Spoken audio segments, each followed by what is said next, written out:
Hi friends, welcome to my channel. ఈరోజు నేను పచ్చి రొయ్యలు గోంగూర కర్రీ చేస్తున్నాను. దానికి అరకిలో పచ్చి రొయ్యలు, పెద్దది గోంగూర కట్ట తీసుకున్నాను.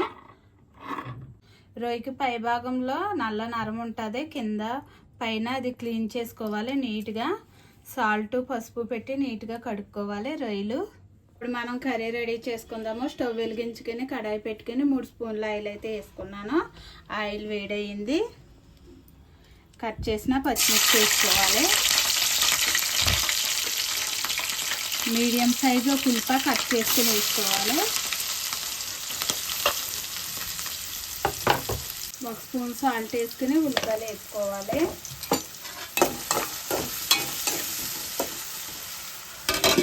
ఉల్లిపాయలు వేగిన తర్వాత కట్ చేసుకున్న టమాటాలు వేసుకోవాలి. ఇవి కూడా నూనెలో మగ్గబెట్టుకోవాలి. టమాటాలు కూడా ఆయిల్లో మెత్తగా ఉడికించుకున్న తర్వాత మనం నీట్గా కడుక్కున్న రొయ్యలు వేసుకుందాము.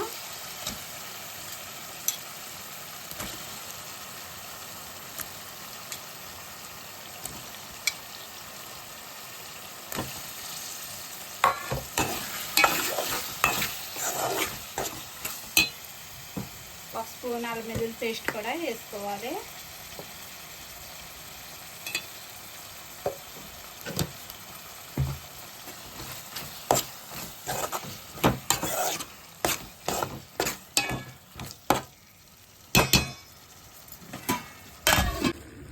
మనం రొయ్యలు వేసుకున్నాం కదా, నూనెలో రొయ్యలు మగ్గి లోపల మనం గోంగూర కూడా ఉడకబెట్టుకుందాము పక్క స్టవ్ పై.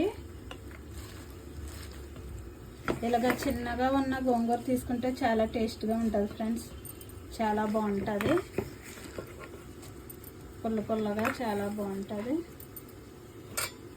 కొన్ని వాటర్ వేసుకుందాము, ఉడికించుకుందాం.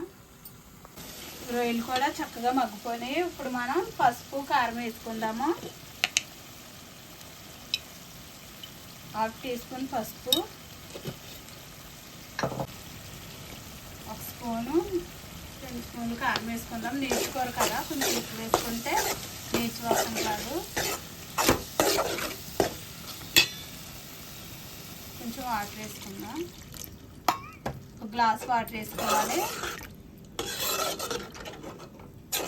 ఇది దగ్గరగా ఉడికించుకుందాము. గోంగూర అయితే ఉడికిపోయింది. మనము 1 స్పూన్ సాల్ట్ వేసుకుందాము. స్టవ్ ఆఫ్ చేసి ఇంకా గోంగూర రుబ్బుకోవాలి.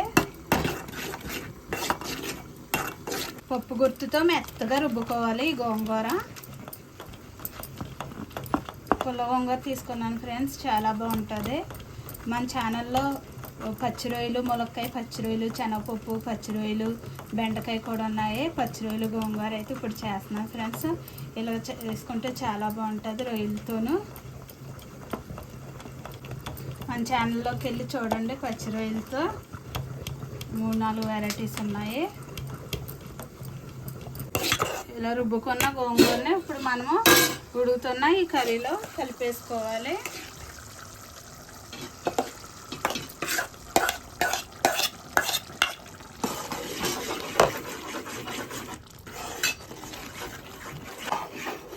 గోంగూర ఇలా కలుపుకొని మన కూర దగ్గరగా ఉడికించుకోవాలి.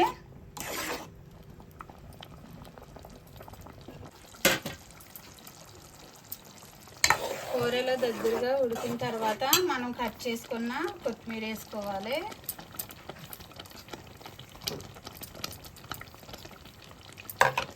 ఒక స్పూన్ గరం మసాలా కూడా వేసుకోవాలి, బాగుంటుంది.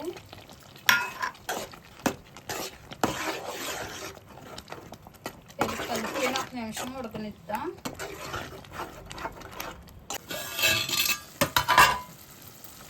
కూర అయితే దగ్గరకంట ఉడికిపోయింది.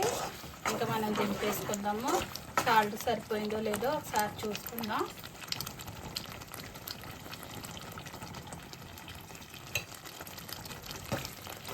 సాల్ట్ అయితే సరిపోయింది. మనం గోంగూరలో వేసాము, రొయ్యలు ఉల్లిపాయలు మగ్గేటప్పుడు కూడా వేసాము కదా, 2 స్పూన్లు సాల్ట్ కరెక్ట్గా సరిపోయింది. ఇంకా స్టవ్ ఆఫ్ చేసి దించేసుకుందాం. రొయ్యలు, పచ్చి రొయ్యలు గోంగూర కాంబినేషన్లో కర్రీ అయితే చాలా బాగుంటుంది ఫ్రెండ్స్. మీరు కూడా ట్రై చేయండి. నచ్చితే లైక్ చేయండి, షేర్ చేయండి, సబ్స్క్రైబ్ చేయండి. Bye friends.